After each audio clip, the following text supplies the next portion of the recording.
શ્રી વિજાત ભગત કેસવાલા વિસાવાડા મૂળ દ્વારકા. પોરબંદરની હદમાં વિસાવાડા મૂળ દ્વારકા નામક એક ગામ આવેલું છે.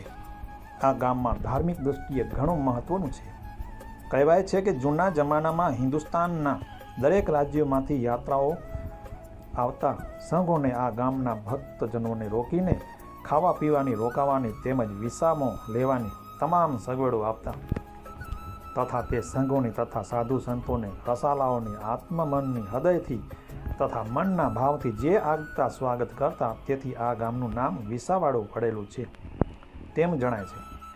આ ગામમાં મહેર સમાજની વધુ વસ્તી છે.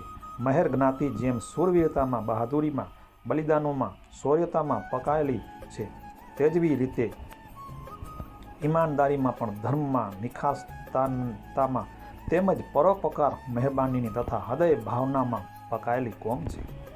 આ મહેર જ્ઞાતિમાં વિસાવાડા ગામમાં એક મહાન ભક્ત થયેલા છે. તેઓનું નામ નિજાત ભગત હતું. વિસાવાડા ગામનું મૂળ દ્વારકાના નામથી પણ જાણીતું છે. વિસાવાડા ગામમાં કેસવાલા શાખાના મહેર ભાઈઓની વસ્તી છે. કહેવાય છે કે આદિ મેર કેસવાલાની જેની સૂરજપુરે શાખ એટલે કે કેસવાલા શાખાના મહેર ભાઈઓને મહેર જ્ઞાતિમાં ઉચ્ચ ગણવામાં આવે છે તેવી લોકવાયકા છે. વિજાત ભગત કેસવાલા સાવ અભણ તથા ભક્ત જીવનમાં મહાન માણસ હતા.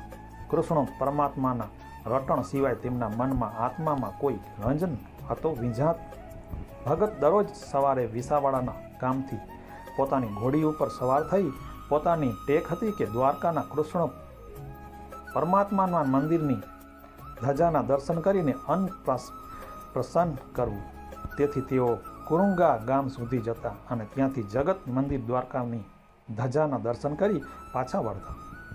વિજાત ભગતની ઉંમર વૃદ્ધ થતાં દરરોજ ઘોડી ઉપર બેસી દર્શનની લાંબી મજલ કાપવી મુશ્કેલ બનવા લાગી.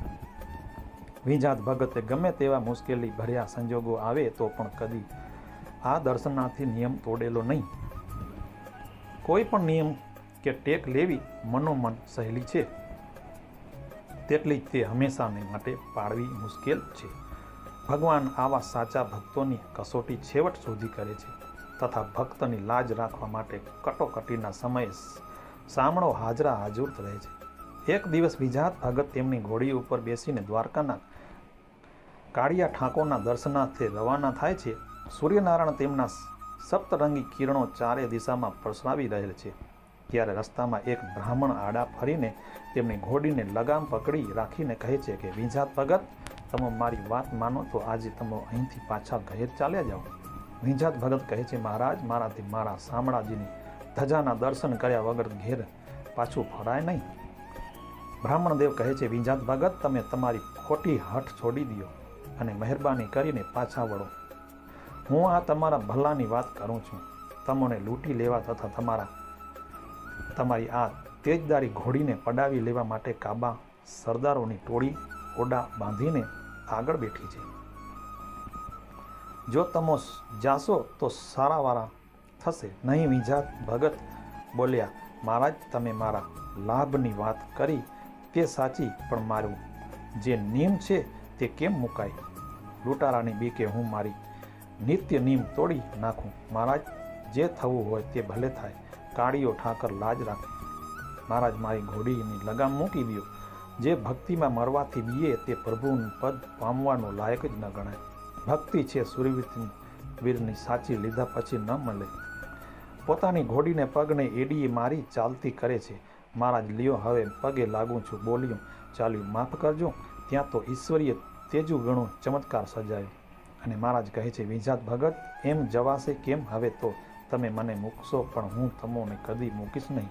એમ કહી નિરંજન નિરાકાર શ્રી કૃષ્ણ પરમાત્માએ વિજાત ભગતને દર્શન આપ્યા. વિજાત ભગત ભગવાનના દિવ્ય સ્વરૂપને જોઈ ઘોડી ઉપરથી કૂદી પડ્યા. ભગવાનના ચરણમાં સાક્ષાત દંડવત પ્રણામ કર્યા. ભગવાનના પગને વળગી રહ્યા. ભગવાન પ્રત્યેના પ્રેમના આવેશમાં તેમનું હૃદય ભરાઈ આવ્યું. ભગવાને તેમના હાથ પકડી ઊભા કર્યા. છાતી સામે ભગવાને ભક્તને ચાંપીને બોલ્યા કે ભગવત વિજાત, તમારી ભક્તિથી હું પ્રસન્ન થયો છું, માટે તમારી ઈચ્છા થાય તે માંગો. નિજાત ભગત બોલ્યા, મારા પ્રભુ, મારા નાથ, મને સંસારની કોઈ વસ્તુ ઉપર પ્રીત નથી. મારા ઉપર જો આપને દયા હોય તો મને સદાને માટે આપના ચરણોમાં જગ્યા આપો. આ મારી છેલ્લી માંગણી છે.